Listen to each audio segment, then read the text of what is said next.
আগের উইকে আমরা সবাই মিলে চলে গেছিলাম সিকিমের আমরা পেলিংয়ের সাইডটা গেছিলাম যাতে একটু ঠান্ডাটা কম পাই।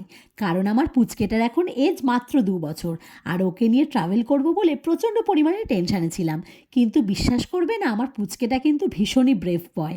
ওকে নিয়ে ট্রাভেল করতে কোনো রকম প্রবলেম হয়নি, উল্টে কিন্তু ও প্রচণ্ড পরিমাণে এনজয় করেছে। আমাদের ট্রেন ছিল বন্দে ভারতের 6:50-এর, তো বাড়ি থেকে বেরোতে হয়েছে 4টে নাগাদ, কারণ বাচ্চাকে নিয়ে বেরোবো বলে। কিন্তু বিশ্বাস করবে না, আমার পুচকেটা কিন্তু 10টার আগে ঘুম থেকেই ওঠে না। কিন্তু ও এখানে আসার আগে জাস্ট একবার বলেছি, পাপা উঠে পড়ো, আমরা ঘুরতে যাব, ব্যাস এক চান্সে উঠে পড়েছে। আসলে ঘুরতে যাওয়ার নাম শুনলে কিন্তু আমাদের সবার মন ভালো হয়ে যায়। আমি উঠেছি 3টের সময়, কারণ আমার পুচকেটার জন্য খাবার রেডি করে নিয়ে এসেছিলাম, কারণ ও তো ট্রেনের খাবার খাবে না, তাই ওর জন্য খাবার রেডি করে নিয়ে এসেছিলাম ওটস। ওকে ট্রেনে উঠিয়ে খাইয়ে নিয়েছি। এরপরে দেখো আমাদের ব্রেকফাস্ট দিয়ে দিয়েছে অ্যাজ ইউজুয়াল, যেমনভাবে আমরা পুরীতে যাওয়ার আগেও বন্দে ভারতে পেয়েছিলাম, সেম খাবার কিন্তু এখানেও পেলাম। দিয়ে দিয়েছে দেখো 2টো ব্রাউন ব্রেড, তারপরে বয়েলড পটাটো, বয়েলড ক্যারট, আর দিয়ে দিয়েছিল একটা কেক, তারপরে জ্যাম দিয়ে দিয়েছিল, আর দিয়ে দিয়েছিল বাটার, আর তারপরে দেখো দিয়ে দিয়েছিল হচ্ছে অমলেট। তো এইভাবে আমরা ব্রেকফাস্টটা সেরে নিলাম, সবাই মিলে খুব এনজয় করতে করতে যাচ্ছিলাম। আর দেখো পুচকেগুলোর এনজয়মেন্ট তো আরও বেশি, আমাদের থেকেও বেশি, কারণ ওরা সব কিছু দেখছে, জানছে, আর সব কিছু কিন্তু কৌতূহল একটা জিনিস রয়েছে যে এটা কি ওটা কি। আসলে এই জীবনটাই কিন্তু খুবই ভালো, কারণ একদম কোনো রকম জীবনের চাপ নেই, শুধু এনজয় আর এনজয়। আমরাও কিন্তু এই জীবনটাই ফিরে পেতে চাই, কিন্তু সেটা তো আর পাই না।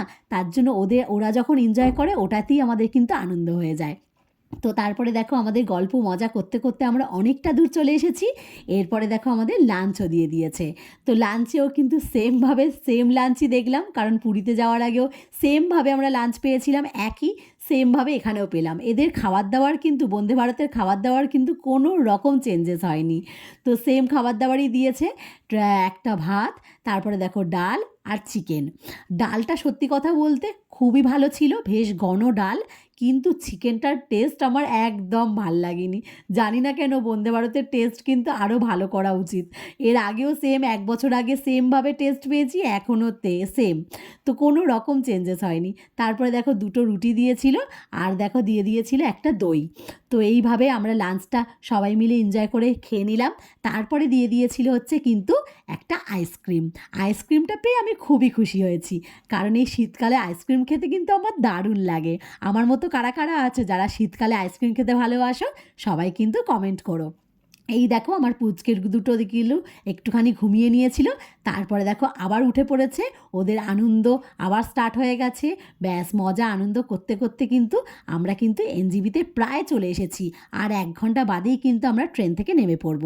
তারপরে আরও একটা লং জার্নি আমাদের জন্য ওয়েট করে আছে, আরও 7-8 ঘন্টা কিন্তু আমাদের বসে থাকতে হবে গাড়িতে, তারপরে আমরা পেলিংয়ে উঠবো। তো দেখো একটা লং জার্নি রয়েছে। তো যাই হোক, বাচ্চাগুলো একটুখানি ঘুমিয়ে নিয়েছে, আমরাও একটুখানি রেস্ট পেয়ে নিয়েছিলাম। তারপরে দেখো গাড়িতে উঠে পড়েছি, ব্যাস ব্যাস চলতে থেকেছি। এরপরে হচ্ছে ব্যাস পাহাড়ের দেখা আমরা পেয়ে গেছি। তো কেমন লাগলো আমার ব্লগটা সবাই কিন্তু কমেন্ট করে জানিও, আর ভালো লাগলে একটুখানি লাইক করে দিও। নেক্সট ব্লগে অনেক কিছু শেয়ার করব, সবাই দেখতে থেকো। চলো টাটা, আজকের মতো সবাই ভালো থেকো, সুস্থ থেকো, আমার ব্লগ দেখতে থাকো। চলো টাটা।